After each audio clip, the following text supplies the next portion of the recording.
This is the main residence of the Maharishi. This is where he lived, and from the dates, I'm assuming that's where he lived when the Beatles were here.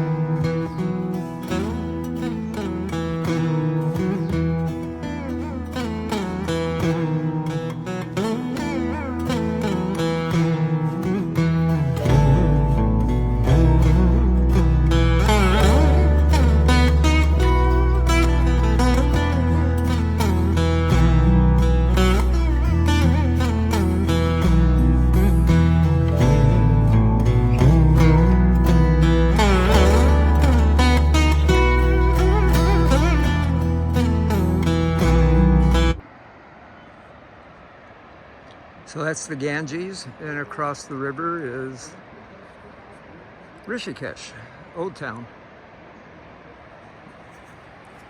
Again, it's not just the Beatles ashram and the Maharishi Ji ashram that I enjoy visiting here.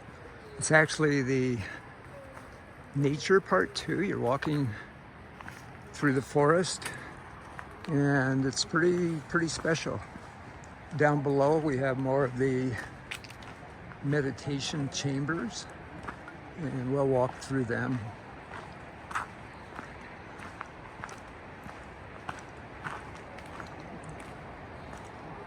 Again, I said it must have been in the 60s and 70s, late 60s and 70s. Just such an interesting place to be. I'm sure it was a lot of activity. A lot of people were here. There were sadhus here. What's interesting though, even with all the people, they practiced silence. So it wasn't like there was a lot of noise or chatter. I'm sure there was some, but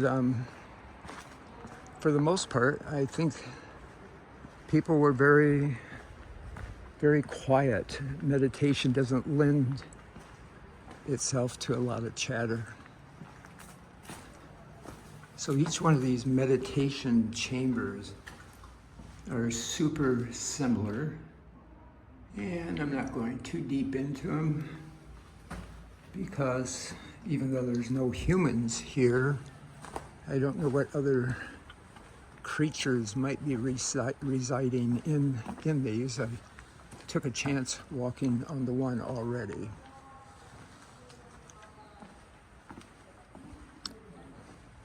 Wow, it'd be a cool place to film a movie. Clean them all up and make it a hobbit village.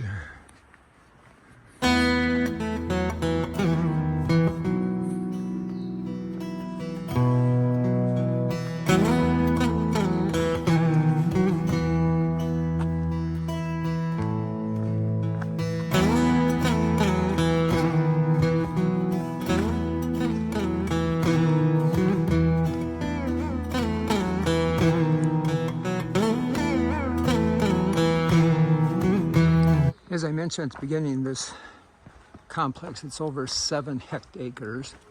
Not quite sure what the difference is between an acre and a hectare. I'll Google it. But this, the entire facilities is quite expansive and pretty cool.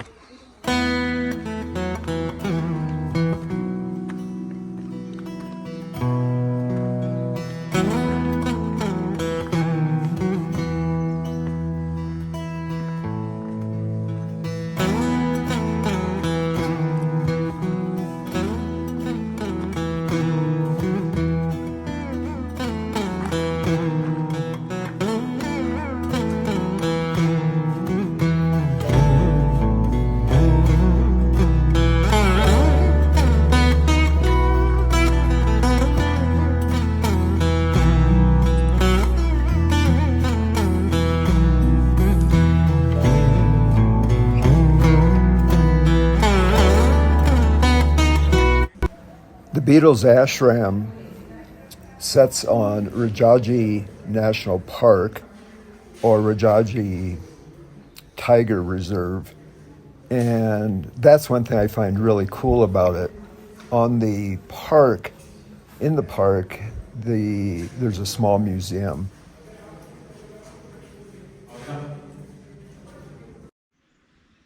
Well, I still have a well-defined trail, so I'm going to keep going up. I love this subtropical, tropical forest and vegetation. A few minutes ago, a local gentleman passed me.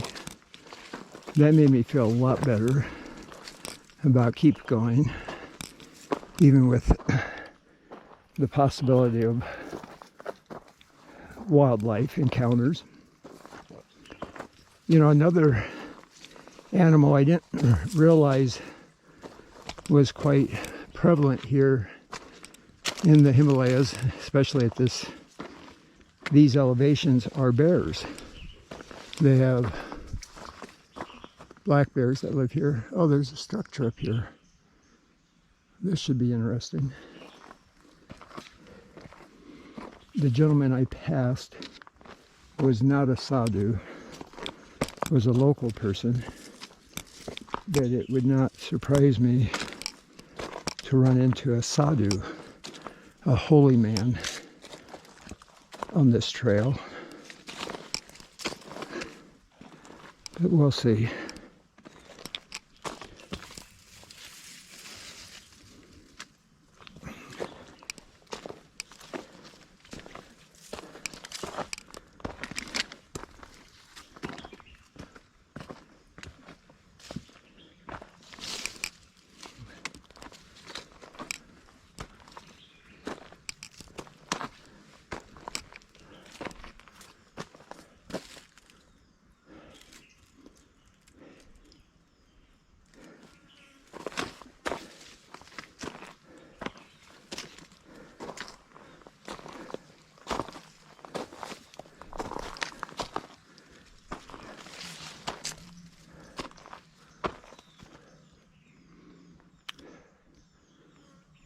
Oh my goodness.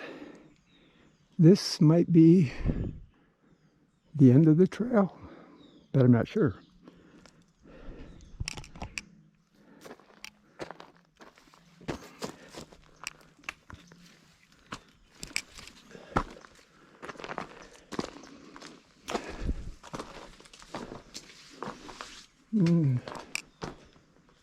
Maybe the trail goes on. I'm going to go on. I do think this is where a holy person, sadhu, does hang out. This is his fire or dindi. And that gives you an idea of the terrain I've been coming up in the trail. It's quite steep.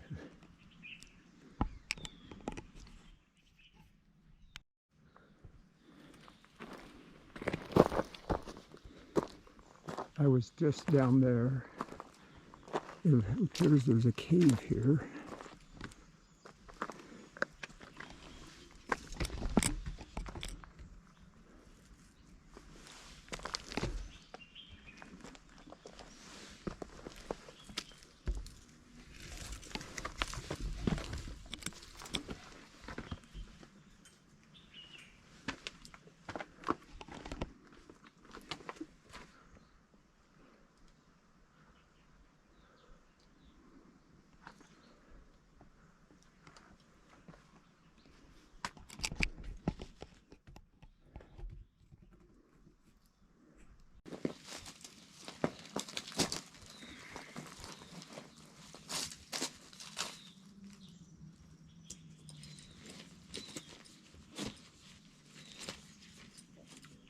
Well, I'm sitting kind of in the living area of where the sadhu lives.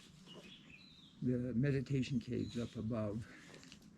And I think I'll walk back up there in a minute.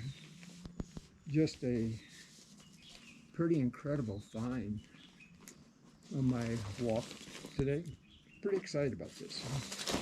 I wanted to go all the way to the top and cut across and go to a waterfall, but I'm pretty ecstatic about the hike as it is. Now I'm going to have breakfast.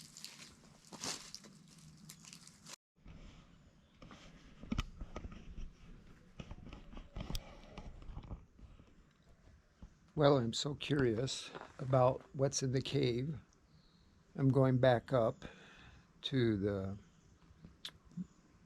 Baba's meditation cave, and I've got my headlamp on, and I just want to check this out. Again, this is probably the camping area or living, I'm guessing. And this is the trail going up to the cave.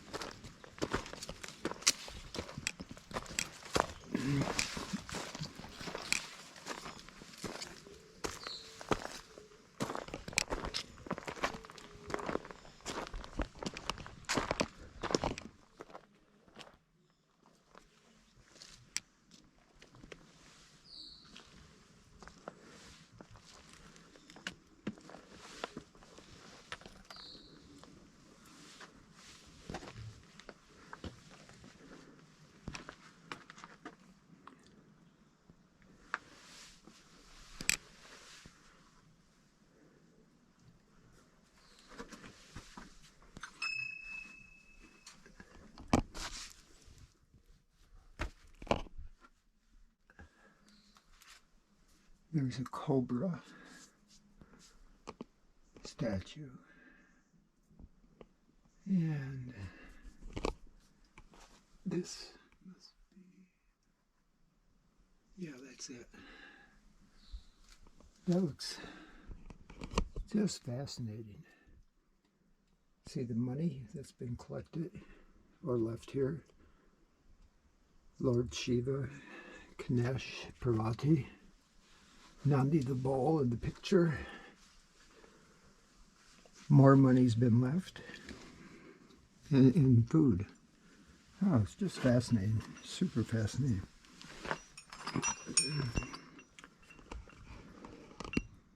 Someone lives up here and meditates.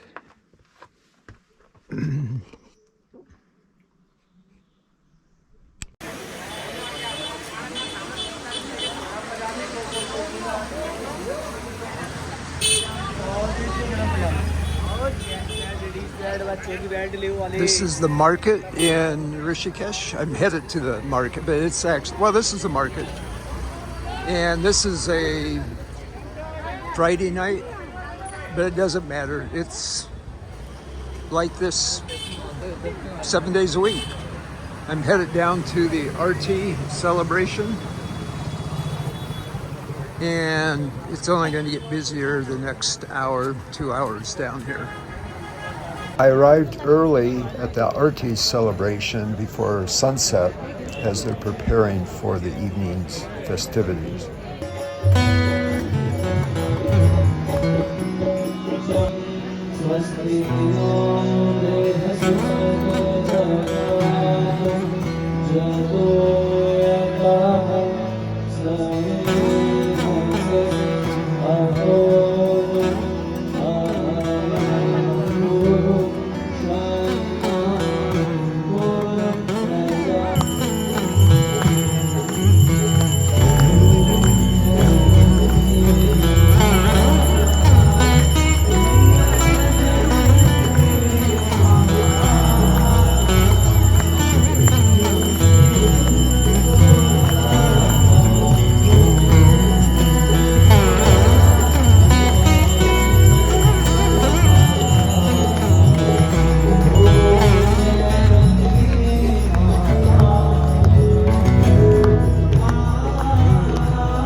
This is the beach just above the Ram Jula Bridge. There's Ram Jula Bridge that road goes across. And this is the walkway along what's known as Ram Jula. It's like a district, for lack of a better term. You have Rishikesh, Ram Jula, Lhasa Jula. And there's others that I have no clue what they are. It's actually a very nice walkway here in Ram Jula, and I'm in the shade, which is quite.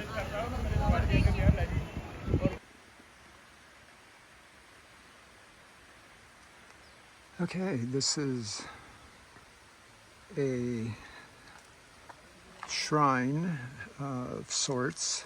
I think I can explain some of it, not much at all, but I will try.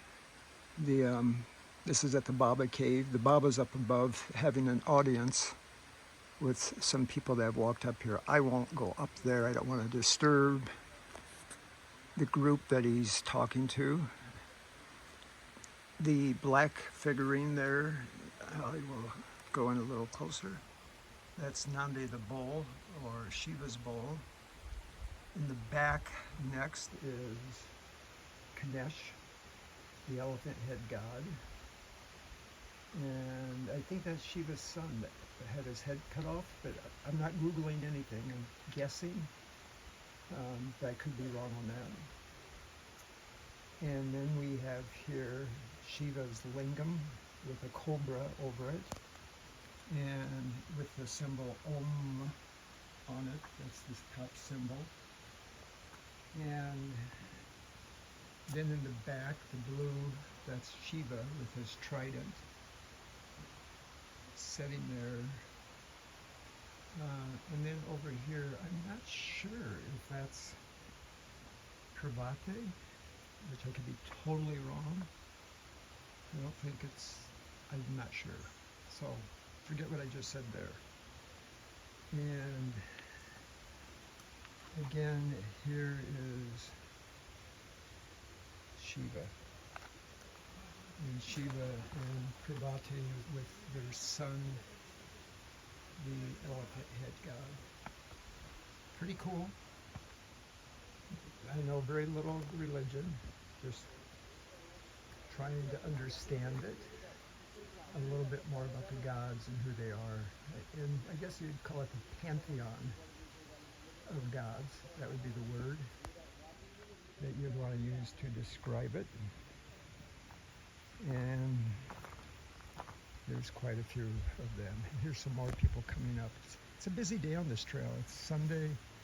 It's Christmas Eve, which I know you're thinking, oh, it's a Hindu country. They don't celebrate Christmas. But there's a lot of Christians that live in India, and they do. And it's also a lot of the business that is done in this country is done in Western countries, which do celebrate Christmas. I forgot to mention, if you notice up on the bowl, there's a swastika, and that is not the swastika that you'd think of with the Nazis. That swastika, the sign actually was taken by Hitler for use with the concept of the Aryan nation, or white supremacy, but that is not what it means in the Hindu religion.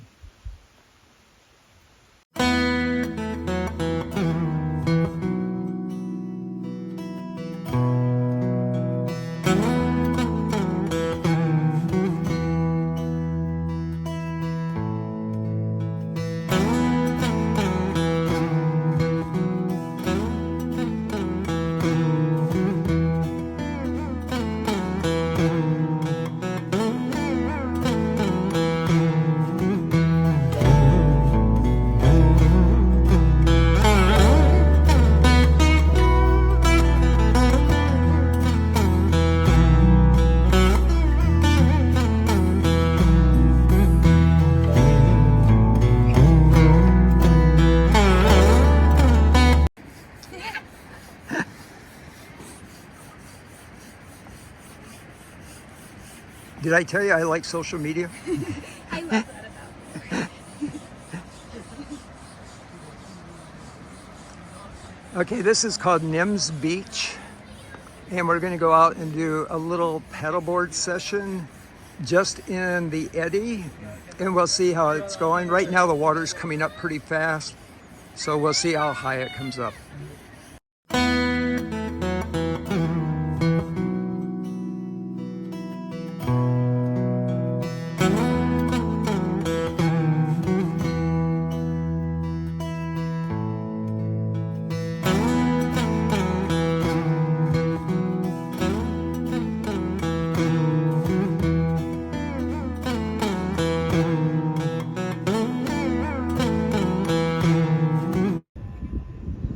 That's looking at Nims Beach here in Rishikesh, India.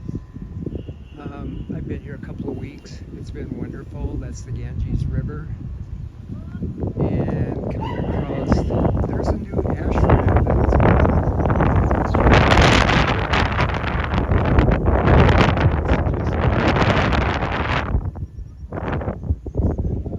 and that's where I'm headed on this trail. It's funny, I just looked up at the sun. I can't see it. Oh yeah, you can. There's one. And there's the other. There's two what we call in the Midwest sundogs. It's a sign of cold, icy weather up high, I think. Someone could Google it and correct me. But yeah, that's what's happening up higher. And I will be going higher in a few days up to Josimat to do a trek up there that I've done before called the Corey Pass Trek.